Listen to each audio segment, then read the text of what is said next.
On a scale of 1 to 10, how ready would you say you are? At least 4.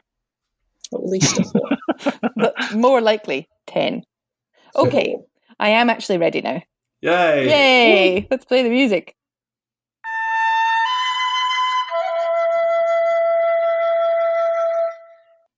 Claire, you picked our film for us this week.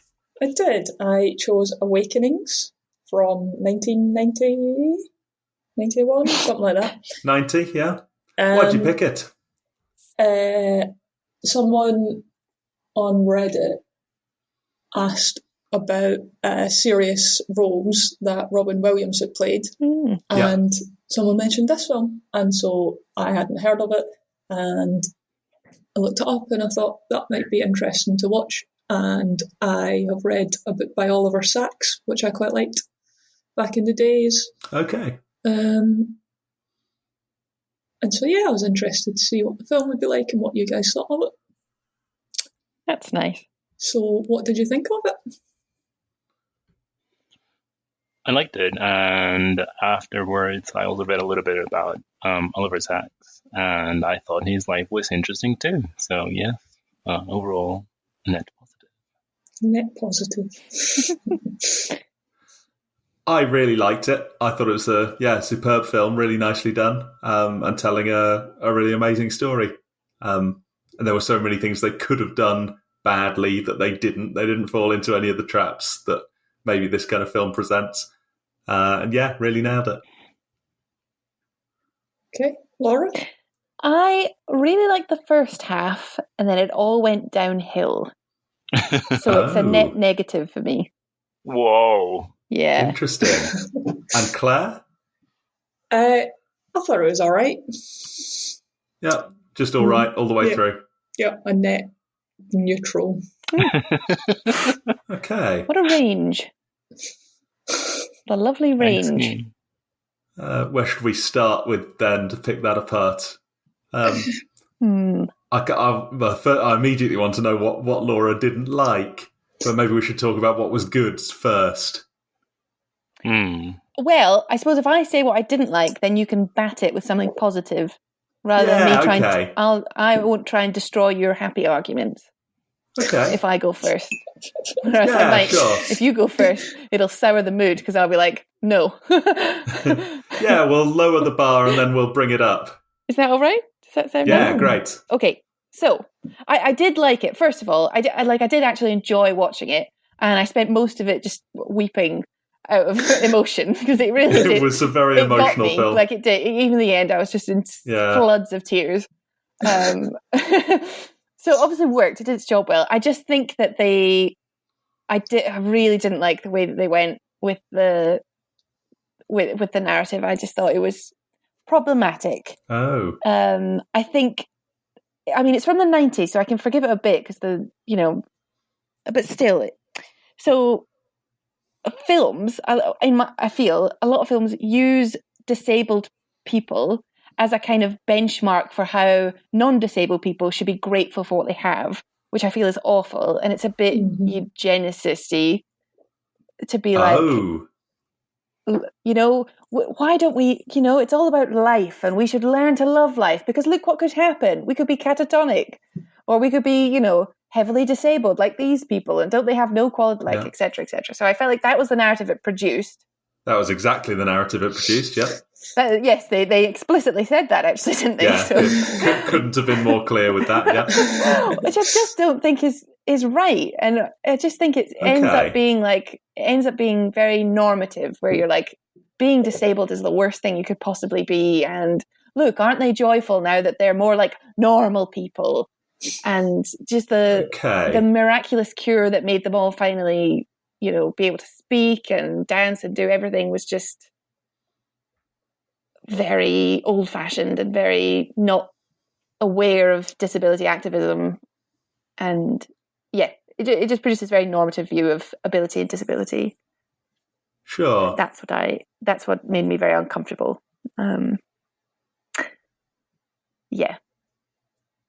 Thoughts? I'm also not very aware of disability activism, so what would the activist say? I think first of all, I suppose again, it was the 90s, but you have a non-disabled person writing the script, directing, etc. So, it's coming from that angle where it's a very abled person's view of disability.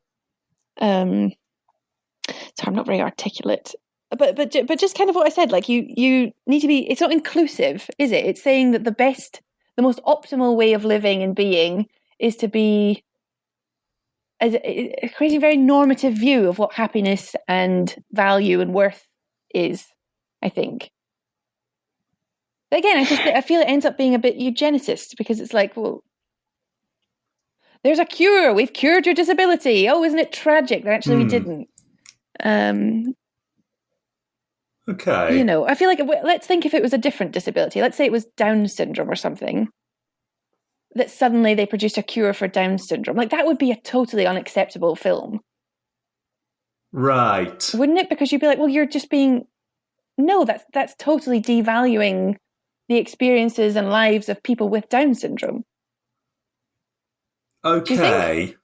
By saying that it's something that needs to be cured, it's something that we need to overcome, and like, don't we just feel it's trying to stir pity in me for these people? And I feel like that's just an awkward power dynamic and imbalance, where again, it's this thing with like empathy of where does it actually come from? It's patronizing, it's just pity. Yeah. Which is not what disability activism is trying to campaign against, and say, well, why don't you just treat us as human beings?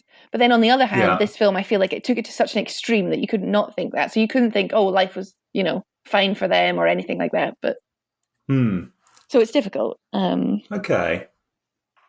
Yeah, so I think I see the core of what you're saying. But I'm not sure it applies to this case.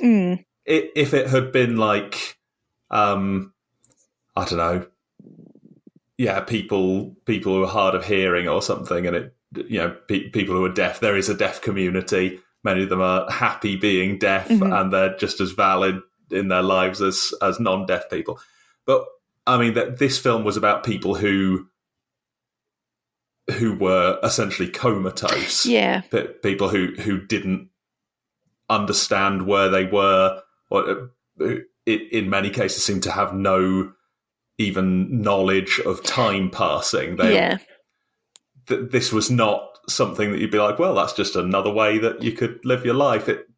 That surely is worse, and surely being what we might call normal is better than that. That this isn't one of these things where it's just a different kind of life and we should respect it. No, I know, that's the difficult thing. It's our eternal argument, isn't it? It's about whether... Can we apply this to everything else? I'm not trying to apply it to everything else, but I think it fits within a trope of disability films and narratives. Okay. It's feeding into a wider way of how we see disability and things like that. But maybe I'm wrong. I don't know. Yeah, I would like to just enjoy it because it was a good film. Yeah, okay. I just wonder if you were to put that aside, then would this be a good film? Oh yeah, I think definitely. Yeah, okay. But it's just that one concern of like problematic views of disability. Yes. Yeah. Okay. And to be fair, also, I mean, I wouldn't say it was I didn't like that there was a miracle cure. So I just didn't like that aspect of the film, aside from any problems with it. Sure. I mean, there was a miracle cure, though, right? Oh, there was, yeah, but I didn't... This really happened. Oh, was there? What? Yeah, this was a real thing that happened. What? Didn't you see the bit at the end? It said... Did you think that was made up? I thought it was all made up. No, it's a true story. It said at the end, this man then tried various other cures over the following decades, and he still works in the hospital. That would have been a really weird thing to put. I was like, I hate it when fictional films give us fake text. And the mother plays for the New York Yankees. Yeah. No, this was real. This really happened. I looked this up after. I assumed it must be real fairly early on because of the way, the kind of story it was. Oh, okay. Oh, that makes it does better say then. it was based on a true story right at the beginning as Oh, well. I missed that. Oh, I see. Right. So Claire, it sounds like you knew a bit more about this case. Could you tell us about the history? Not much more than what was in the film. Yeah, okay. Yeah. They discovered L-Dopa. They thought they could try it. It does wake people up from a comatose state, but only temporarily. And I think the consensus is that that's unethical, a bit cruel to people. Wait, what was unethical? So giving people that little bit of hope or whatever, so like waking them up and them not knowing when they're going to just fade out again. Oh. Is that your conclusion? As why I guess they don't do it all the time. Because why would you not do that all the time? Well, because they can only find that the drug only works for a little while, right? Yeah, exactly. So they did it as much as they could, right? Yeah, but they don't anymore. Do they not? No. Oh. You're telling me there are people in that state who are sort of, stay frozen and unaware of what's going on, and there's a drug that could like wake them up for weeks or months, and it's not used because it's seen as too cruel? Because I don't think it lasts for weeks or months. My impression was in the film there that was going on for some time.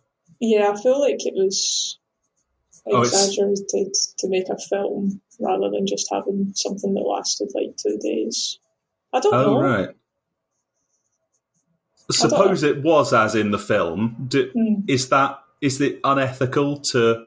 Let's go dive straight into the big questions. Is it unethical, if it is as in the film, to bring someone back for a couple of weeks, a month?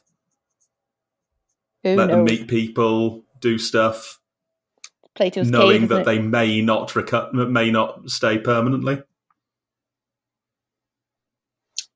No. I guess this is where... I ask because it wouldn't even have occurred to me that would be unethical. My point of view was it's a terrible shame that it doesn't last longer, but they did what they could.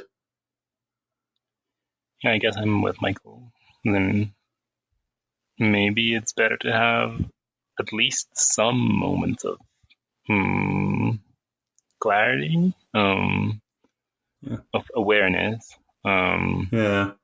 than have 0 moments of awareness.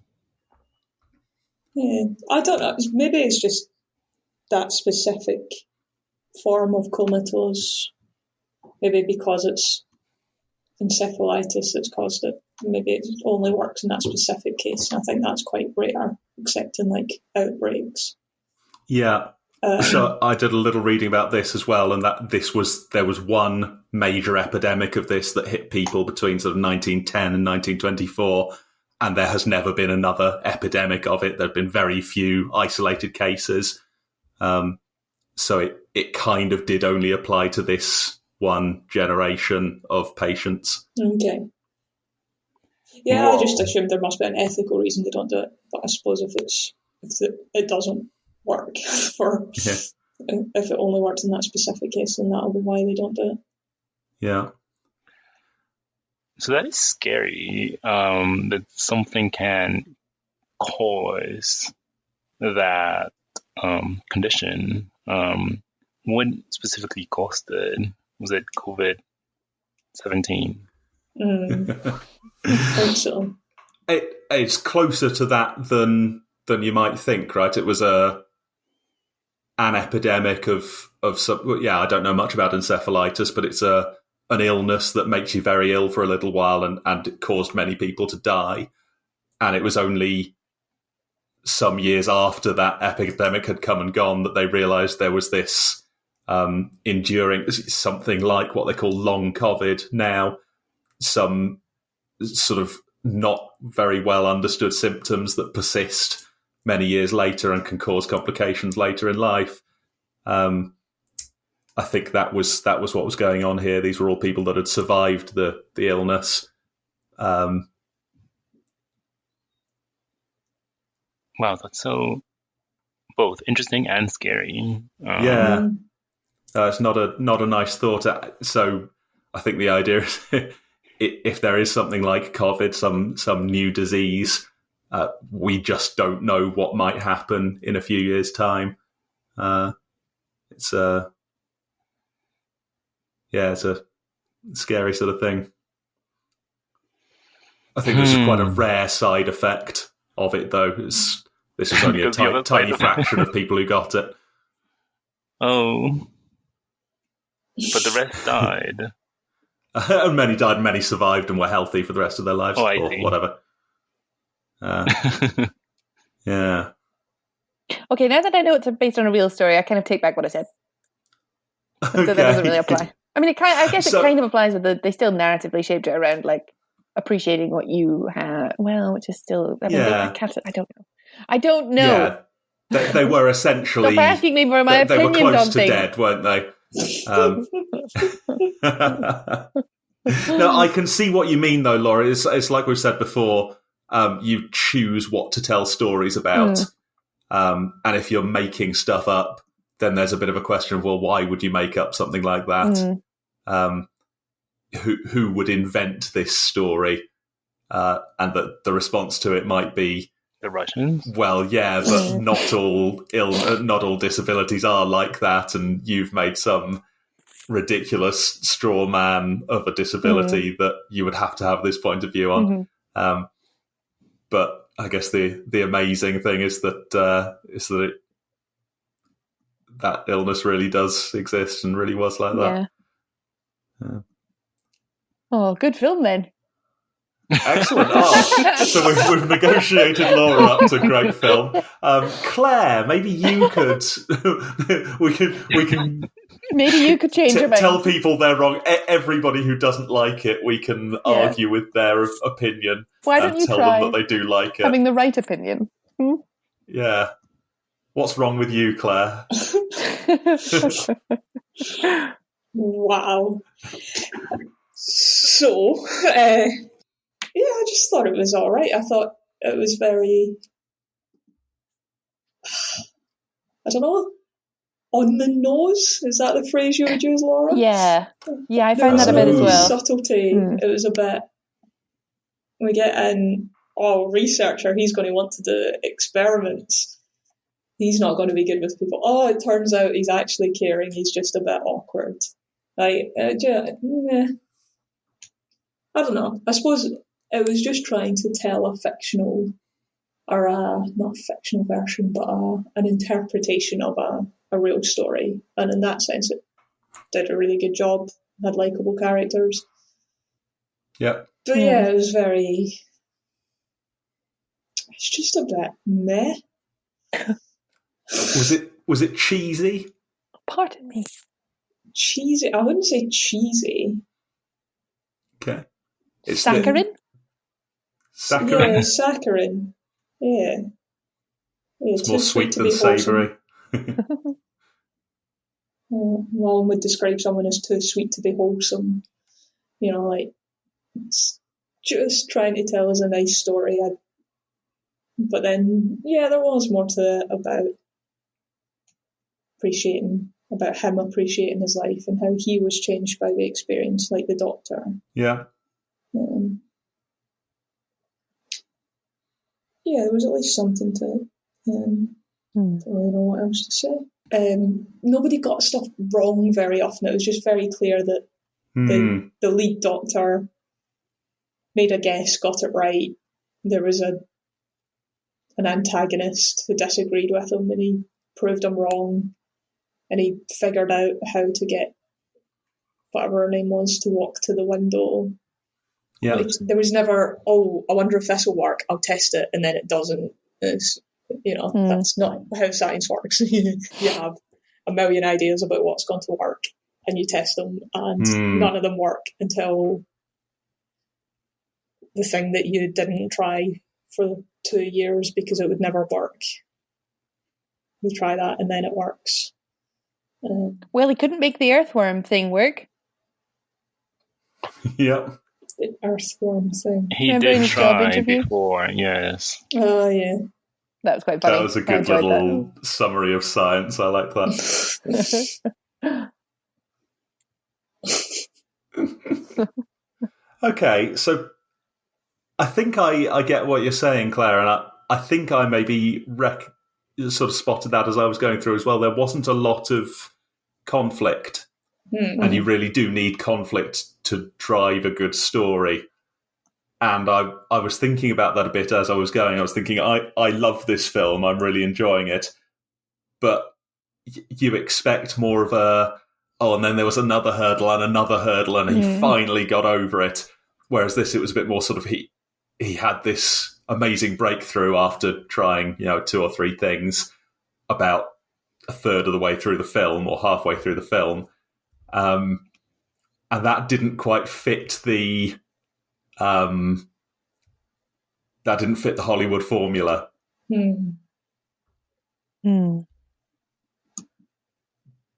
But I think I was thinking later, and yeah, also everyone was so lovely, and Robin Williams was a sweetheart, and they got the money they needed because people want to do good. Even the nurses, they were a little bit grumpy at first, and then they all started being amazing at their jobs. They did, didn't they? Yeah.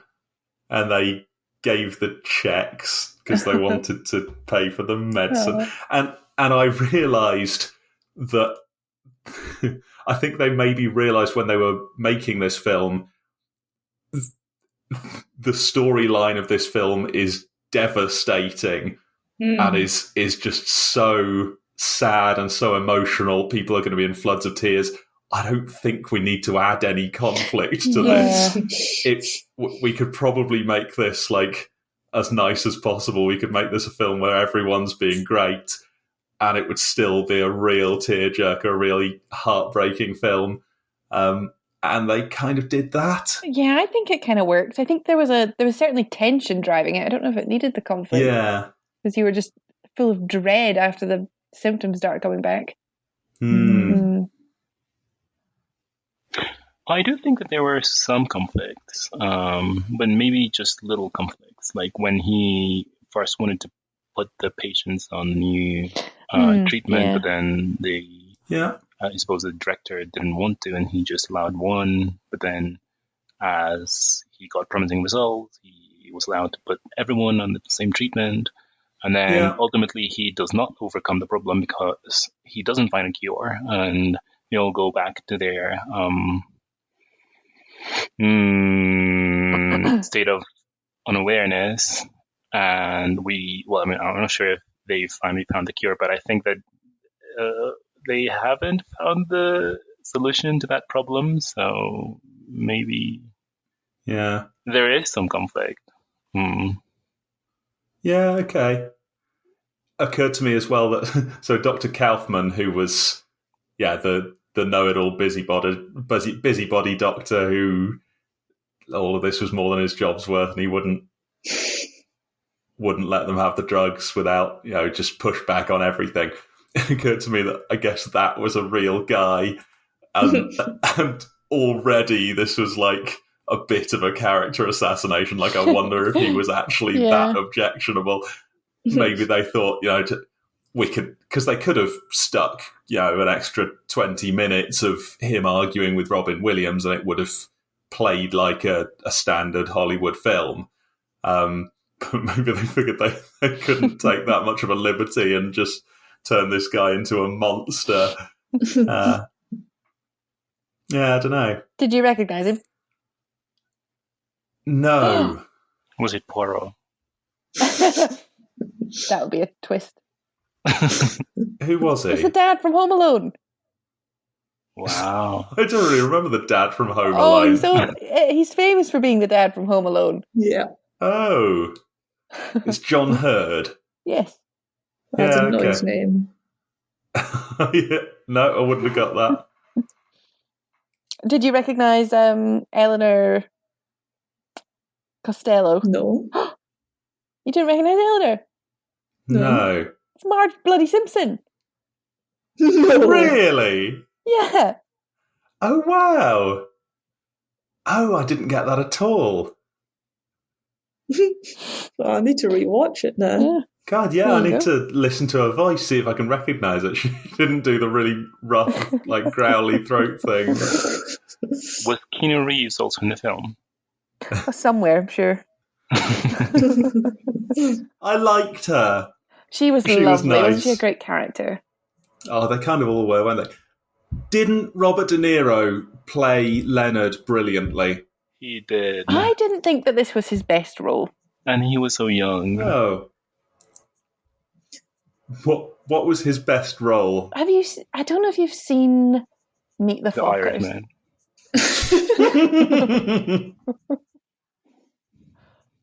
Okay. Not Meet the Parents, Meet the Fockers. Meet the Fockers. Not Meet the Parents, no. Someone's bringing me a parcel. That's all right. I'm going to Go ahead. No, I'm taking the laptop to the door. That's one Ask them if they solution. want to say hi. Ask if they've seen Awakenings. I will do.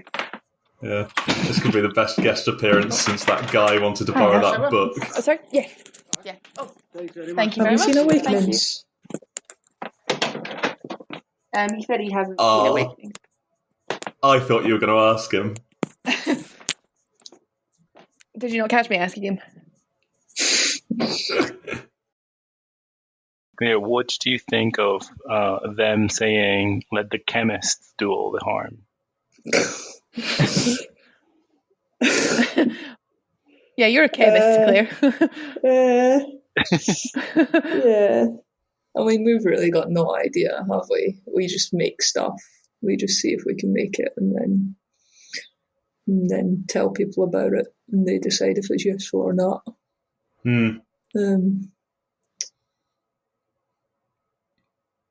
Yeah, I'm with the chemist on this one, unsurprisingly.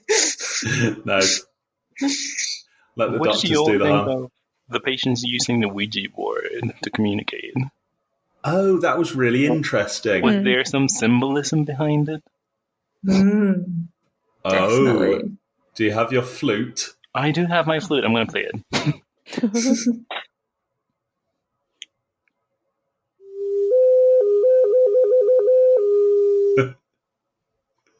Amazing. So symbols we saw. Yeah, what was the symbolism behind the use of Ouija boards then? Maybe they were from... Maybe the reason they couldn't communicate with people from this dimension is because they were in the other dimension. And they had to... Yeah. Mm. Yeah, we saw the old researcher describe them as insubstantial as ghosts, didn't we? Is this a film about ghosts? I don't think it's meant to be about ghosts, literally. It's like the others. You get to the end and you find out. Oh, I'm gonna have to fucking bleep that now as well.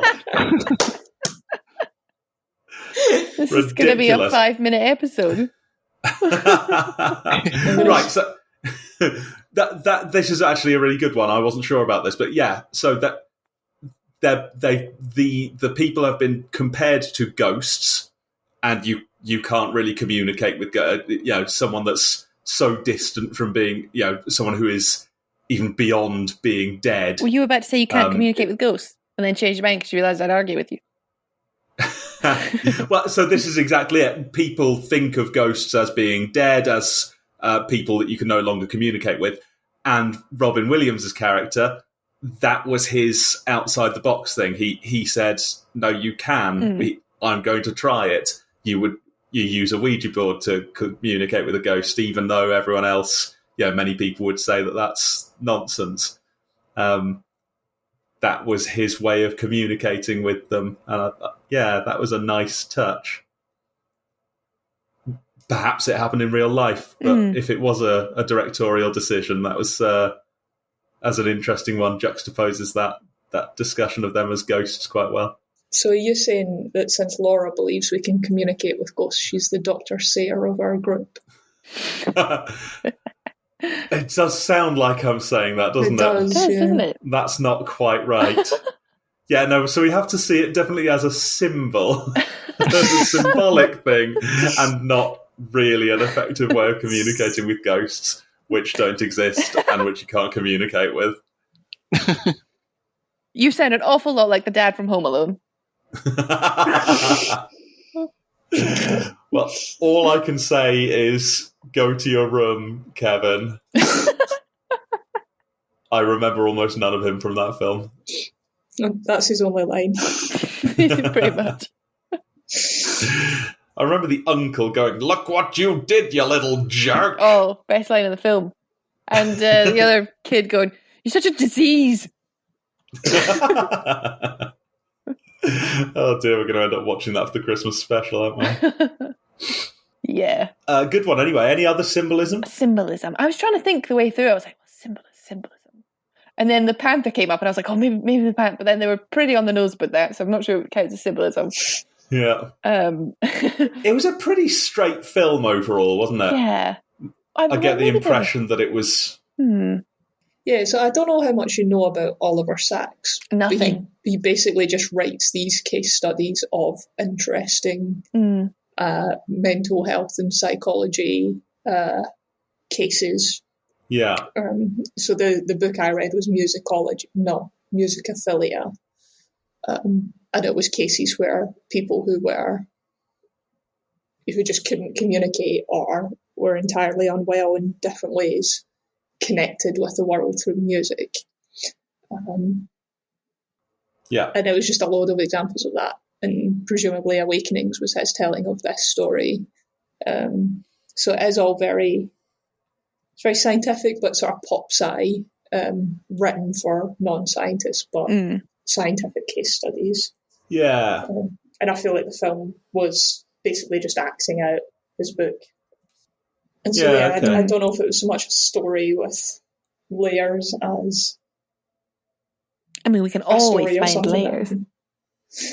It was a massive onion. It was more like a piece of garlic, where it just had a big bulb with different sort of bits. One layer around the outside, and then the rest of it's just in there all in one go. Yeah. What were we talking about again? Symbolism, whether there were symbols. Yeah. He was afraid of dogs. Yeah. What was that? That was his nervousness and being a bit cut off from the world, right? Yeah, that's it, isn't it? Yeah, those weirdo research scientists. Yeah. Wait, he was afraid of dogs? He showed a bit of fear of the dog at the start who tried to get into his house. Was that a fear of the dog or just not wanting the dog to get into the house? He looked nervous. Okay. Yeah, he wasn't happy with the dog being there, was he? He made a lot of weird hand movements. And I wonder if it was trying to show his simpatico. Is that a word? With the patients. Yeah, it could be. Oh. In that the patients had these sort of tics with their hands as well. Yes, an acting choice. Oh. Did you say simpatico? I did. I don't know why I said that. Wow, this is the best one since chiaroscuro, which I still try and use every time I get the chance. I loved chiaroscuro. I don't think there was much chiaroscuro going on in this film, though. No, not in this one, sadly. And I forgot to mention it in Halloween. That's a shame. Yeah, so I can see that though. That's a little symbolic nod to him being in tune with the patients somehow. God, he's good, isn't he? He's a good actor. Robin Williams. Is. Yeah. Fantastic. And I'm surprised I'd never heard of this because I'd seen I've never heard of it. Society, which is maybe shows that side of his acting career as well. And obviously I've seen Patch Adams, but I just had no idea that there was a prequel. I haven't seen Patch Adams, but I don't think I want to. You think you want to? No, I don't think I want to. Ah, okay. I actually only saw parts of it. I think it was all right. Kids stuff, I think.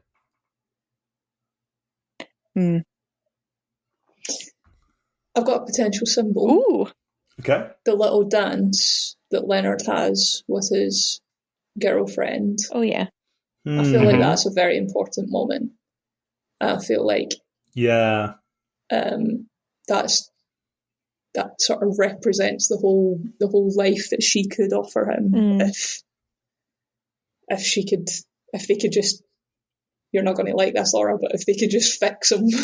Yeah. That was the promise of the outside world. That's what she did with her weekend. I feel like that was a very symbolic moment in their relationship. That parting of the ways was a sort of closing of the door to that life he could have had, which again was just heartbreaking. Yeah, that was awful. And that he chose it as well was just really hard.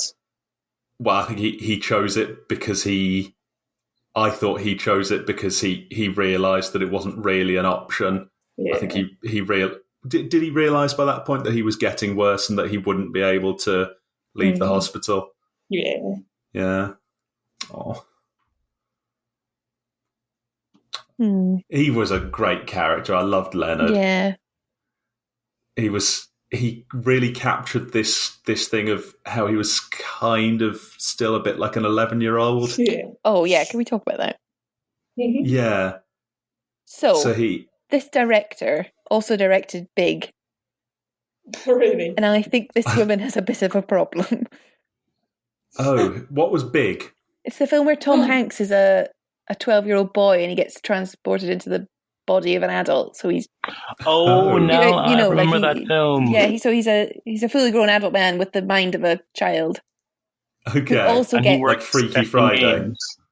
Sorry? And he works for a Play Store? Yes, he works for a toy company. Yes. Yeah. And also gets a girlfriend in that who's a fully grown woman. And I'm a bit like, what is it with this director and having these women to go out with men who have the minds of children? What if all men have the minds of children? Sorry? Yeah, maybe women can't tell the difference. Not that Leonard had like the mind of a child, but they made it quite clear that he at times was acting like, since he'd been asleep. I don't like that either. For 30 years, that he was perhaps going through a stage of turmoil. It was quite natural to having missed 30 years of your life. Just think it's interesting. Yeah, okay, but also interesting that, well, I guess she knew something. Yeah, when they were writing it, that they knew something of the real case, but it seemed that he wasn't entirely childlike in his mind. There were many things that he had just. It was, but at times he was. I thought you could kind of see it in the way he was talking sometimes and the way he was acting. It was so childlike, but at other times it was so adult-like.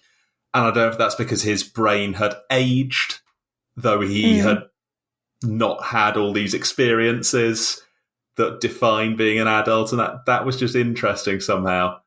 It didn't feel weird that he would then want to have a girlfriend. No, not at all. I feel that would be perfectly normal.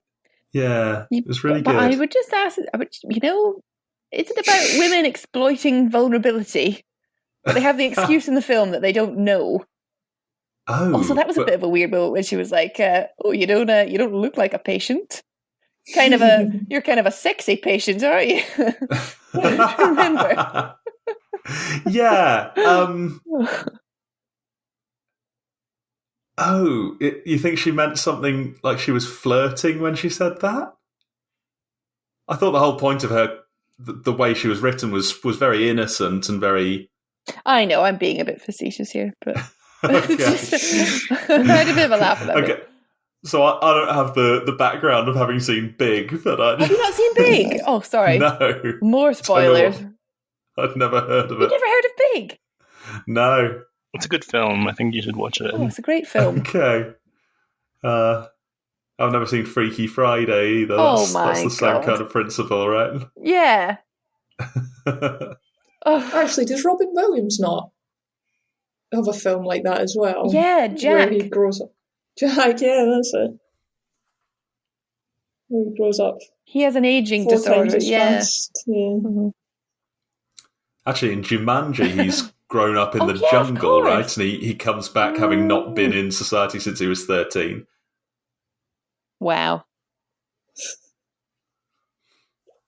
It's all connected. It's like everything's connected, man. It's like we're always right here. Oh, Boyhood. What a film. So I was thinking that if the Wikipedia article on the Doctor is correct, then not everything in the film was as in real life. Right. No.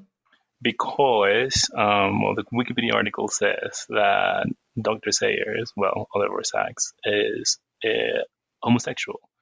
And at the end, it seems that he was kind of accepting a relationship with a nurse, a woman nurse.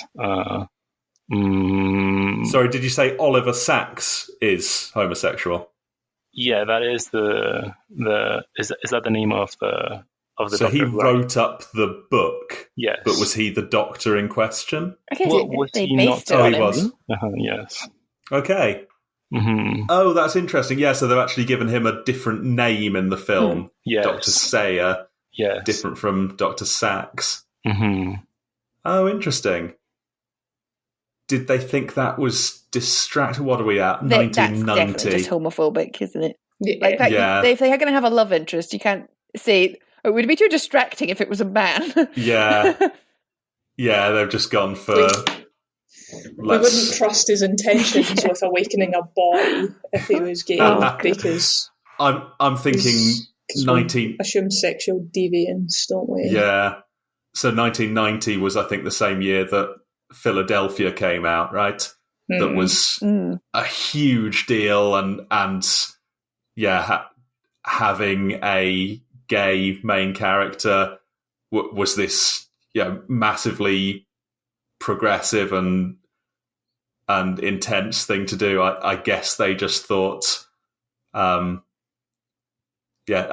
best, I guess they thought people won't go for this if he's gay. That's a shame, isn't it? Yeah. I didn't know Oliver Sacks was gay, though. Well, I just Never found out occurred today. to me to. I didn't really think about his sexual orientation ever. That's fair. It's not something that's come up in my understanding. And that must sting, mustn't it? If you're Oliver Sacks and you see them make a fictionalized version of you, and one of the main changes is they've written away your sexuality. Well, he's dead now, so he probably doesn't care. But he died in 2015, so I guess he saw the film. That is true. Yeah, how much would that suck? You see that and go, oh yeah, they made me fall in love with the pretty girl, did they? Great. I guess I'd be like, well, at least they got Robin Williams to play me. Yes. Yeah, he can't. Probably Dr. Kaufman will be watching that and probably more pissed off. So, well, I got my sexuality right, but I don't think this isn't going to do a lot for my reputation. Yeah. Dad from Home Alone. Yeah, okay. Oh.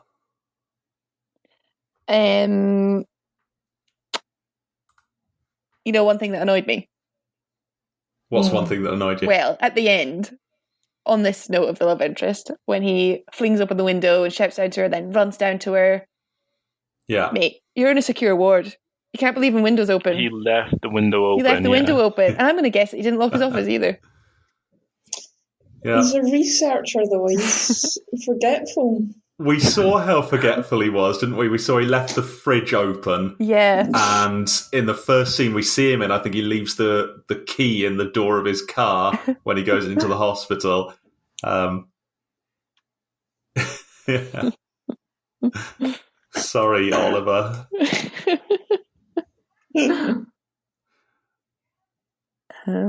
Yeah. That was it. I think what annoyed me about that was it was night time and he wanted to go for a coffee. Yeah. Yeah. Yeah, you can be a full night, man. Wait, I sometimes drink coffee at night. No wonder you never bloody do you sleep okay? Yeah, I normally have like maybe a latte if I don't feel like having an Americano. Wow. What's the difference between a latte and an Americano? I thought they were the same. Yeah, I guess that's true because they were both mixed with something else. They have the same, I guess, coffee concentration, but the difference is that perhaps it's a little bit easier to drink a soy latte just because, I don't know, I find it easier to drink. It's like having warm milk before bed. Yeah, it is like having warm milk. It's nice. Warm caffeinated milk. Oh, sorry, Laura. So an Americano is with hot water instead of milk. Oh, I thought it meant I had milk. I see. I thought you were asking a deeper question. What really is the difference between Americano and latte? I mean, in the end, are they not just coffee drinks mixed with something? No, you meant literally what is the difference between a latte and Americano? You know that famous proverb, latte and Americano. It's different as a latte and an Americano. And I just wondered. You say latte, I say Americano. Let's call the whole thing off. We might have a new idiom on our hands. We've got a new idiom or something. Oh. Jeez. The gloves are off today. To be fair, we attacked Claire pretty hard earlier on. Yeah. It's payback time. I'll have to regret that. I'm sorry. If you were right, I'd agree with you. That was really good. I liked that. I love that. Start saying that. Comedy. Yeah. That was a perfect way of saying that as well. I really loved that phrase. I'd say that again. Because it's so non-aggressive as well as being a bit of a put down. I don't dislike you. I'm not disrespecting you. You're just wrong on this. Yeah. Oh. So what do we need to say then? Because I feel like we've picked quite a few holes in this film. What was good about it? Why did we like it? Because I'm sitting here thinking this was a superb film, but I am agreeing with all of, or at least with most of the holes you're picking, the flaws you're bringing up. What was good? Well, it's your job. We've done our bit. Yeah. Okay, I could say what Do was some good. fucking work, Michael. Yeah. Okay, right. So this is my job. I've been carrying you this whole time. Okay, settle in, everyone. Shit. Buckle up. I'm just going to have a nap. Yeah, very good. Oh, Claire. Oh, good ribbing. That's what you just got. I certainly did, didn't I? It's just banter, mate. Calm down. Stop being such a little bitch. It's just banter. I always wondered how the film club was going to end. I always knew it would end in bitterness and tears. Yeah. Just have to hope it doesn't take our marriage with it.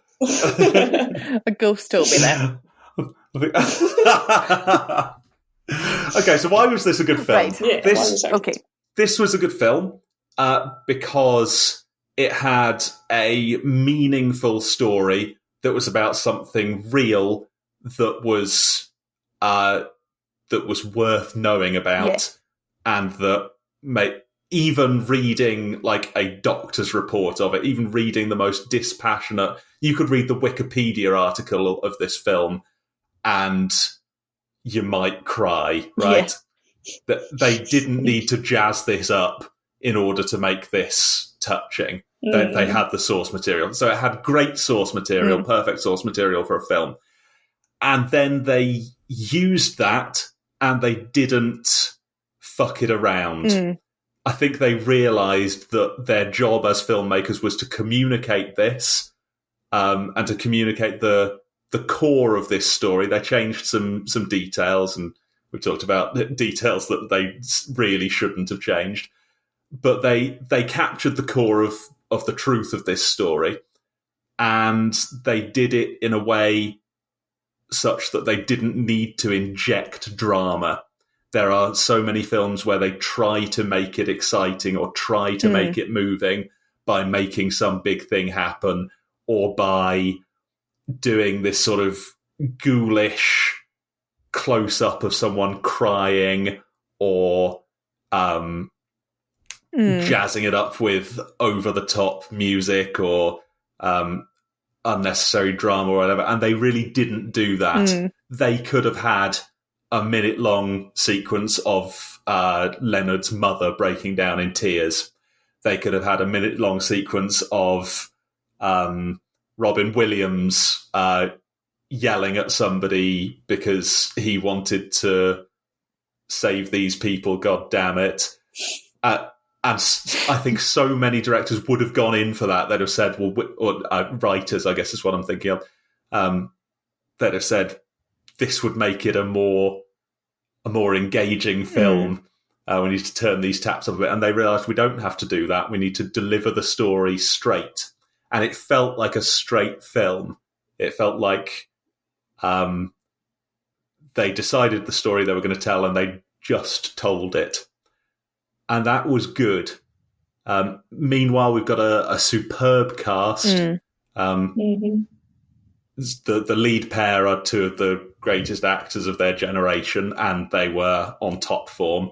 Every moment of Robin Williams and Robert De Niro's performances were believable and engaging. So Robert De Niro he played so many different parts in there, from catatonic to quietly happy to ecstatically happy to angry. He led this revolt, and he did that in an engaging and believable way, while all the time bringing on these tics that appeared uncontrollable, but all of that was acting.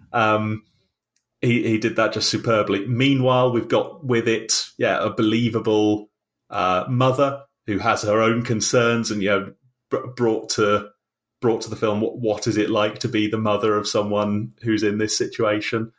And they just nailed all of that. It had enough room to breathe. The 2-hour runtime, all of that was filled up plenty, but it was never rushed. And the problem with the ending, so I didn't feel what, before Laura knew it was a real thing that had happened. She thought that this ending, and I might have thought that this ending, where it sort of focuses on, it focuses in the end on the people who aren't ill, ends with the doctor and the nurse he's apparently in love with, ends with them putting all of this into the context of their lives and showing us how they've changed. And it shouldn't end up being a film about them. It shouldn't end up that the conclusion is all about their point of view, because they weren't the most important characters. The most important characters were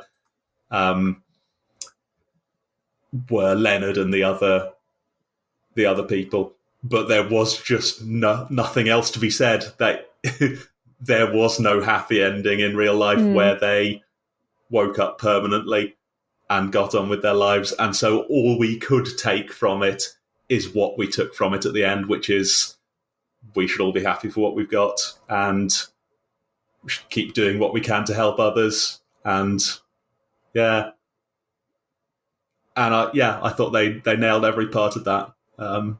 Beautiful. Well said. That was lovely. Thank you. Oh, good summary. I agree. Yes. Yes, there we go.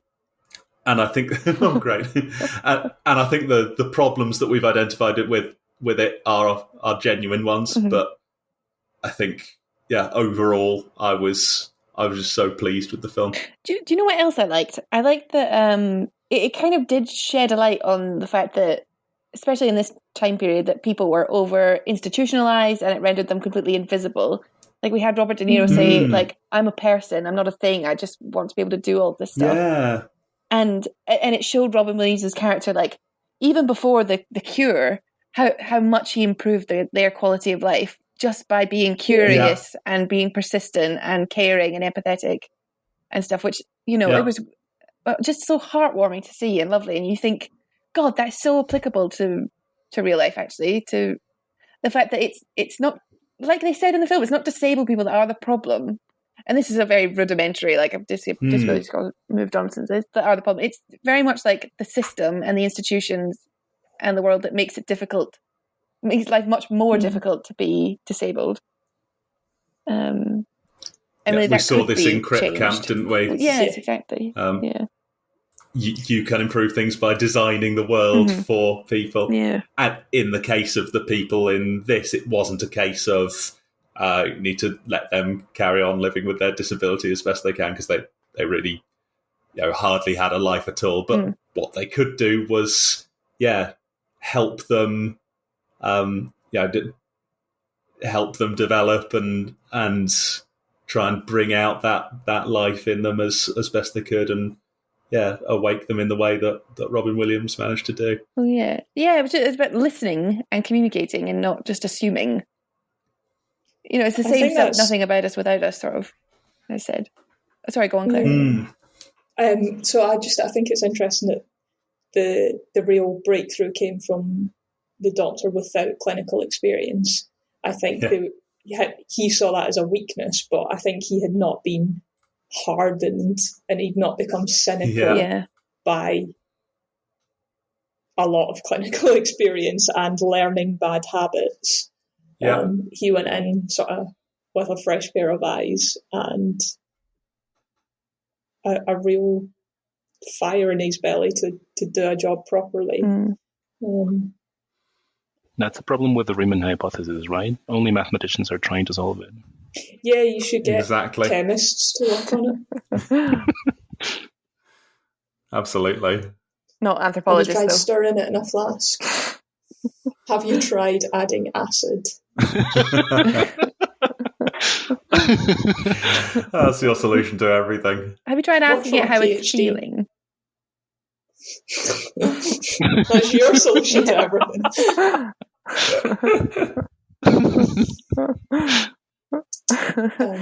In fact, maybe we don't need to solve them. I don't know what you're talking about, but you know what? Some things you could just let go of and let be, man. Why do you need to solve everything? It's cool. Let them be unsolvable. Like, whatever it is. We're all just here right now,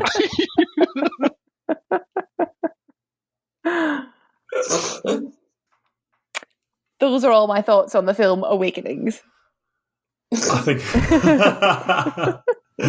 I've done all of my thoughts on it as well, I think. Have we explicitly said that the Awakenings may not have just been for the patients? Oh, God. I didn't get that. Did you not? No. I thought that was the whole point. Yeah, me too. They said that in the film. We've all been asleep. Wow. That's awesome. You've been eating those funny mushrooms, Michael. Yeah, I think so. Can I have some? Great film. What are the games we play? Right, Common Winner. What did we last watch? I can't remember now. My Own Private Idaho. Oh yeah. Well, they were both living dreams. So one of them despised the dream, and oh wow, they both despise the dreams because one of them, they're both living life that they shouldn't be living. Oh, beautiful. Yeah, okay.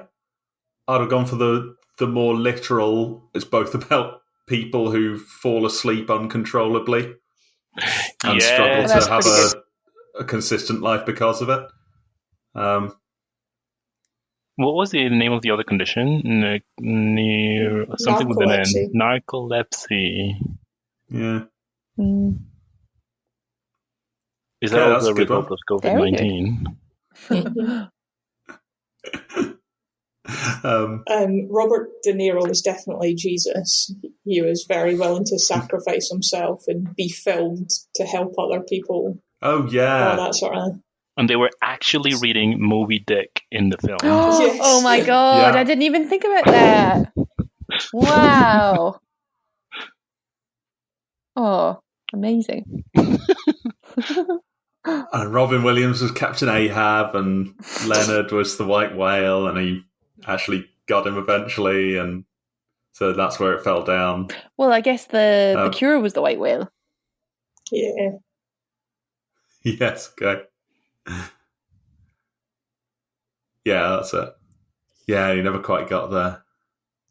One bit I was particularly annoyed about was when Dr. Sayre just stood up in the middle of a lecture to ask a question. It's like, that's the sort of scene that's been written by someone who's never been to an academic lecture and knows there's a section at the end for questions. Yeah.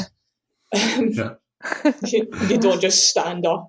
They made a big point of how you weren't just supposed to stand up, right? And he... Yeah, but he knew that as well. Yeah, okay. Yeah, he's an academic. Come on, guy. Were we supposed to think he's so hopeless with people? I think so. Yeah, but think of the people we all work with and how hopeless they are with people, and they all managed to wait till the end.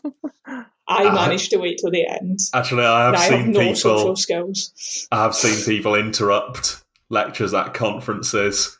People who should know better. Usually people later in their careers, just to interrupt and say. There's one time they interrupt to say, "Yeah, but isn't this result just trivial?" It was terribly embarrassing for everyone. Another one where someone really had a go. It was awful. Oh my God! He said, "So you've made a claim there, but that's not backed up. I don't see the equations for this anywhere. Where are the formulae that prove this?" And the guy said, "Well, this is supposed to be a sort of, it's in the paper that I'll reference at the end on the final slide. You can have a look." And he said, "But you're supposed to be presenting this. This is a mathematics lecture. You're supposed to be presenting us with the mathematics that you've done, and you haven't done it."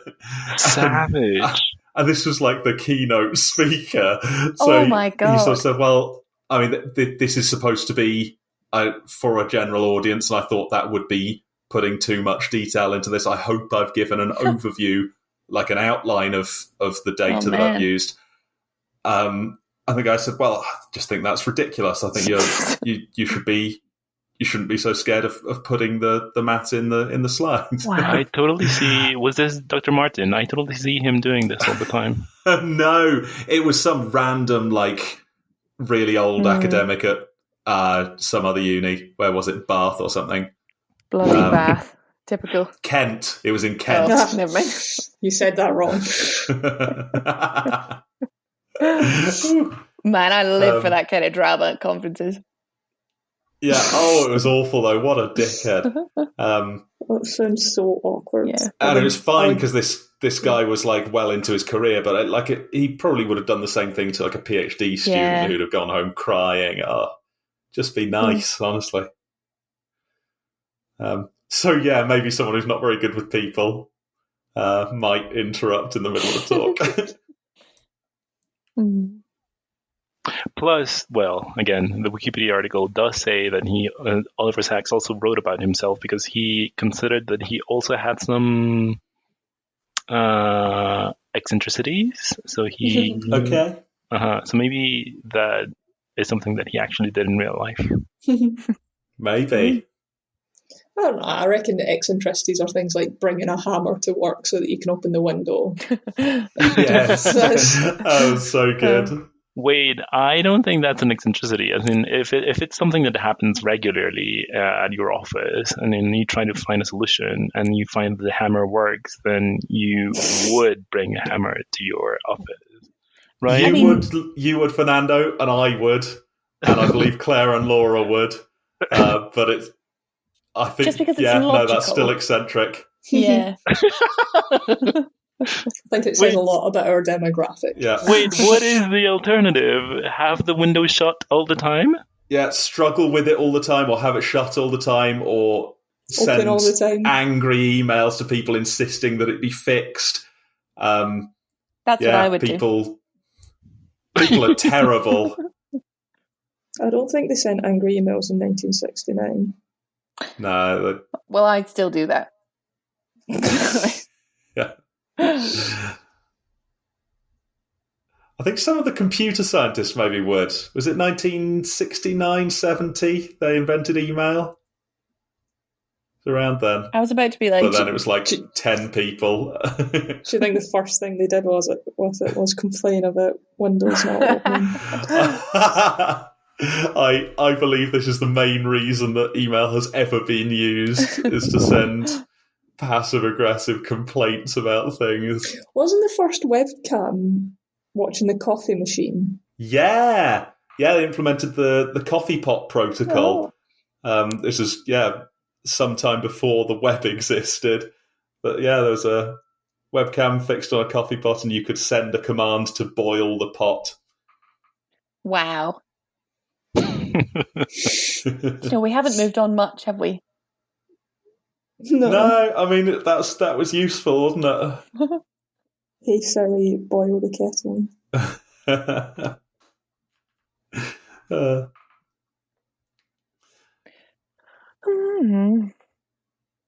I think I'm about done.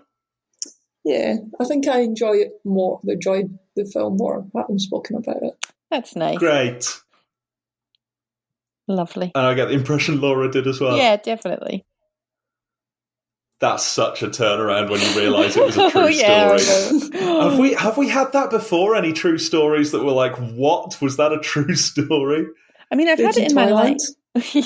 In Toyland, Claire. Rocky. Wow. The Thing. Sorry, I'm really just piggybacking on your jokes there. Sorry. Cut this. Cut. I did one too. Watership down.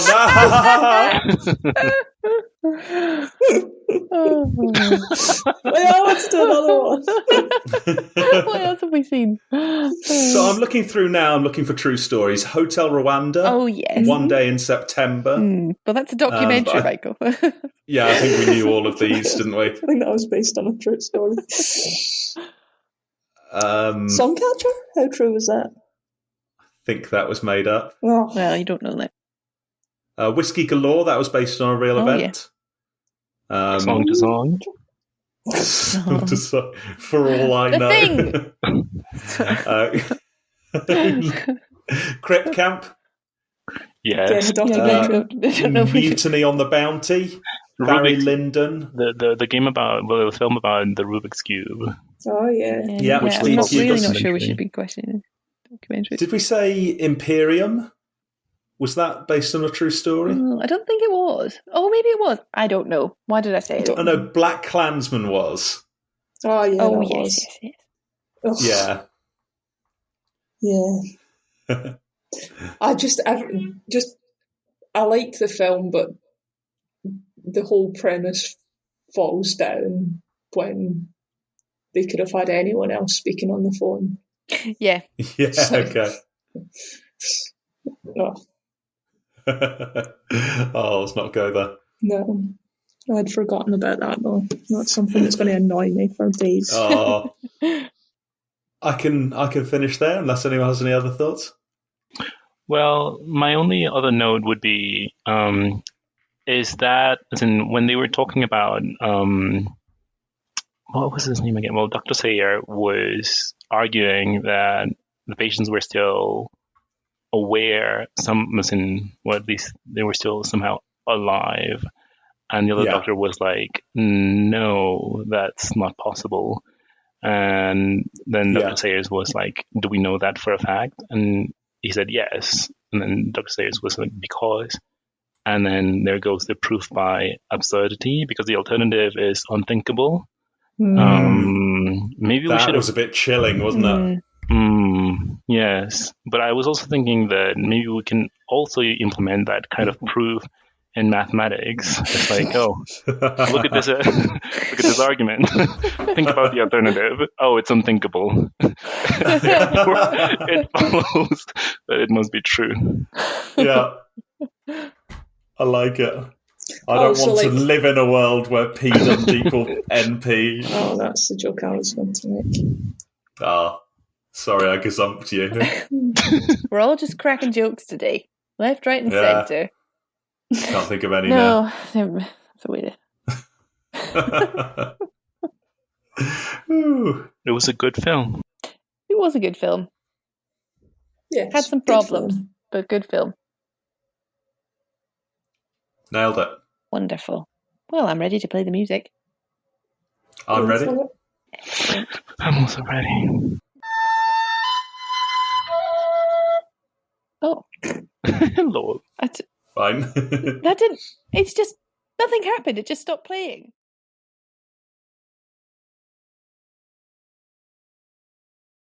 I think we're all back in the hat now. This would be the 72nd meeting. That divides by 4, doesn't it? 72nd. Wow. We should be proud of ourselves. We should be. Yeah. I have a suggestion, which we can only pass with everybody agreeing, of course. After meeting number 75, I thought we might have another special. Because 75 is quite an important number somehow. Oh, yeah. Is it? Yeah, it's got to be. It's not prime. 750. Oh, that is true. I guess that is. So my suggestion, which I think I mentioned to somebody else, would be a little short film festival. My suggestion was going to be that we each pick one short film, meaning basically any film less than half an hour, say.